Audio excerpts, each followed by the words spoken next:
What's going on, everybody? My name is Spencer Ryan. So 2020 has been a pivotal year for cell phones, especially because of the carrier push for 5G. 5G can mean a million different things. A lot of it is just, trying to get you to feel like you've got the best thing. But there are a couple implementations of 5G that can be useful to you as a consumer. The biggest question is, what does 5G mean for us as consumers? Well, it's important to understand that there's a couple of different variations of 5G. Right behind me, you can actually see a 5G millimeter wave tower from Verizon, and I'm actually picking it up right now on my cell phone. In the top right corner, it says 5G ultra wideband. There are a couple of these 5G ultra wideband towers located here in Raleigh, North Carolina. They're very oddly and uniquely placed. I actually don't understand why they place them where they do. We don't have any in the metro area downtown. We have a couple here around the mall, but they don't even reach the mall, which we'll get into in a minute. But they do exist and they are here. So what I wanted to do is I wanted to go around, test a couple of these towers so that I could show you what you could expect from millimeter wave 5G technology and what you can also expect on a day-to-day basis, because the reality is these towers don't travel far and they're few and far in between right now here at the end of 2020. So what we'll do is we'll go through, test a couple of these towers, use speed tests to see what you can expect from a tower like this, how close you need to be, how far you have to go before you start to lose range, and then we'll dive more into the overall aspect of 5G when we get back. All right, so right here you can see that we have 5G ultra wideband. We're right next to this tower, so I'm gonna pull up speedtest.net app, and we're gonna go ahead and run a speed test. We're about, what would you say, a couple of yards? A couple of yards away, not too far. So let's run it. So right now we're getting about 800 megabits per second. Download speed.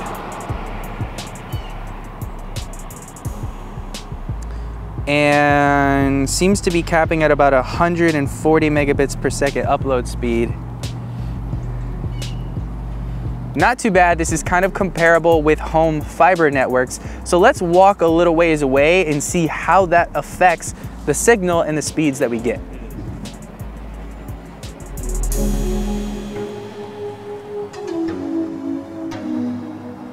Getting about 600, now we're pushing 700 again.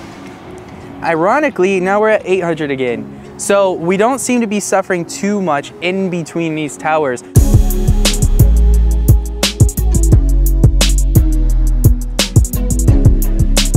So again, the concept behind 5G millimeter wave is that it doesn't travel far and it doesn't travel well through objects. We have a McDonald's building right here to our left, and we're getting ready to go into a tunnel that's kind of lower than the ground. There's a lot of concrete around, there's a brick wall, there's a building. Let's see what it does when, the direct connection between the tower and you is obstructed. So we just lost the 5G right here in direct line from the tower and the McDonald's to me. And I think that it would be safe to say that the 5G tower is probably what? The same distance, maybe 200 yards away from us. And even though we were about 200 to 300 yards away from each tower, specifically in this case, because we have a building in direct line of that tower, I've completely lost my 5G signal. So now what you can see is it still says 5G in the top right, but I don't have the millimeter wave, which is really the 5G that's going to matter the most. So what we can do is we can run a speed test on this 5G and see what we get, knowing that there's a millimeter wave tower right around us. Instantly, as soon as we lost that millimeter wave, we're getting 35 megabits per second download. And there is a 5G millimeter wave tower almost 300 feet away from us. So we're surrounded by 5G towers. My phone says I have 5G, but we're getting closer to 4G LTE speeds with just a small bump and boost. So we're getting ready to lose the McDonald's building in our direct line of sight to that tower. It's only a matter of time before we pick it up. Either we're gonna pick up this tower or we're gonna pick up the one over there, but I feel like we're closer to this one.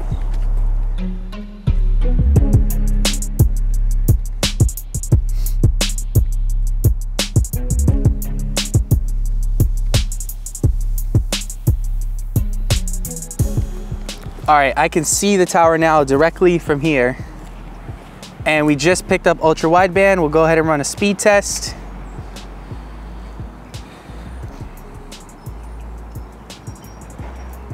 Pushing 200, 300, 400, 500, 600,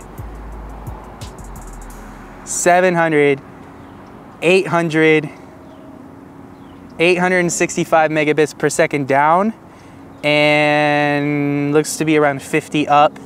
Let's go check another tower in the city, see if we get any kinds of different results in a different environment, and then we'll head back and discuss 5G a little more in detail and what that means for you as a consumer. We did go out and test another tower, but unfortunately my microphone wasn't on, so I wasn't recording any of the audio.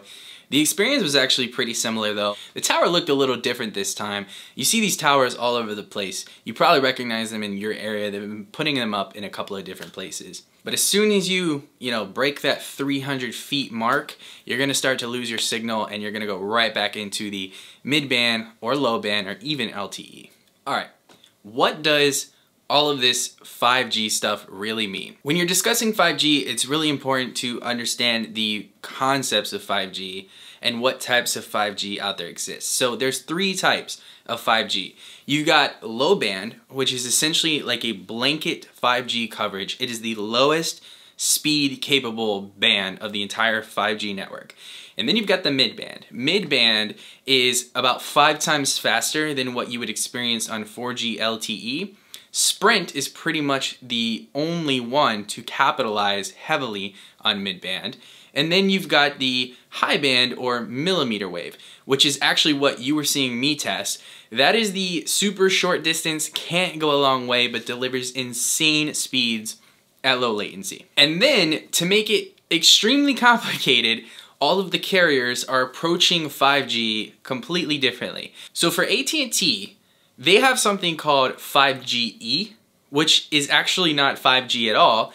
It is just a optimized version of the LTE network that they marketed as 5GE while they build their actual 5G network. And then they use the low band, which is kind of like the blanket 5G, and the high band, which is the millimeter wave. T-Mobile is pretty much the only carrier right now to be capitalizing on all 3 bands. They have the low band, the medium band, and the high band, or the millimeter wave. And ironically, when you're on the 5G network with T-Mobile, you don't get to distinguish between the two. You pretty much just have 5G. As a matter of fact, all of the phones that T-Mobile use, at least as of the time of this recording, whenever you are on a 5G network, regardless of which band you're using, it's just 5G. And then Verizon has 5G low band, which is the blanket 5G coverage, and that's what I typically get on my 12 Pro Max when I'm not connected to ultra wideband unless I'm in a low service area. And then you have the ultra wideband or the millimeter wave. Now, Verizon is the only one who has coined ultra wideband when they're discussing 5G, and it's not to be confused with like the ultra wideband technology that Apple put in the iPhone to discover, the devices around your phone. It's a completely different concept, but they've coined the millimeter wave as 5G ultra wideband. So right now, at the end of 2020, as consumers, we're starting to see these 5G phones flooding the network. What does it mean for us? Well, the reality is that most of us are not going to experience the insanely fast speeds that millimeter wave technology can give us at the moment. Millimeter wave is being implemented, but it takes a lot of work and a lot of infrastructure. It has to be literally from block to block.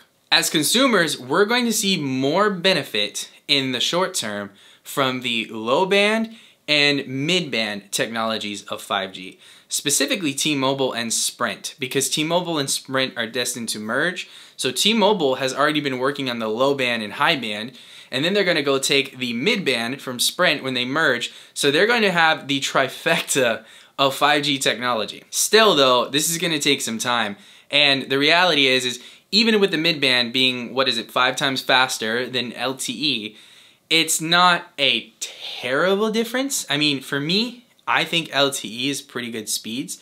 When you get into millimeter wave, getting up to gigabits, I mean, that's insane, but personally, I'm not always downloading insane amounts of data to where it really matters. I'm usually just streaming music. If I'm watching Netflix on the go, which I rarely do, I guess I could see that being a huge benefit. But for the most part, I'm not funneling a lot of data through my phone. And I think that when 5G millimeter wave technology does eventually become more mainstream, we will find better use cases for it. They're even talking about the self-driving cars using the millimeter wave technology. There's a lot of opportunity there, but we're not there as a society yet. The infrastructure is not built there. As a majority of us, we're just gonna see the low and mid band, and most of us are just gonna see low band. For example, with me and Verizon, Verizon's really just capitalizing on that low band, and they're implementing high band or ultra wideband wherever they can. So when I'm walking around with my 12 Pro Max and I see that little 5G icon, I can still expect speeds of 40 to 50 megabits per second down and 10 to 20 megabits per second up. So, as consumers, should we be extremely excited about 5G? Should we be excited about the fact that now these phones can handle these types of technologies? Yes and no. The reality is, for most of us, it's not going to change over the next couple of years. But when we do eventually see these millimeter wave technologies deployed in much more capacity, it's going to be something to be excited about. Smart cars are going to utilize it. As consumers, we're going to be able to download things on our phone and do things we've never been able to do before. And then even for home use, people that don't have great cable lines or don't have fiber lines are going to be able to utilize 5G millimeter wave technology in their home. So that is my super simple breakdown of 5G and what we can expect as consumers who have phones that are capable of this technology. I hope you liked this video. If you did, please give it a thumbs up. Let me know in the comments if you've ever used 5G before and what your experience has been like. I'm curious to hear what, some of you guys out there have been dealing with when it comes to 5G, and if you even have millimeter wave in your area. As always, press the subscribe button if you haven't already. Thanks for watching. Follow me on Instagram at @TheSpencerRyan, where I post a bunch of tech content, and I'll see you on the next video.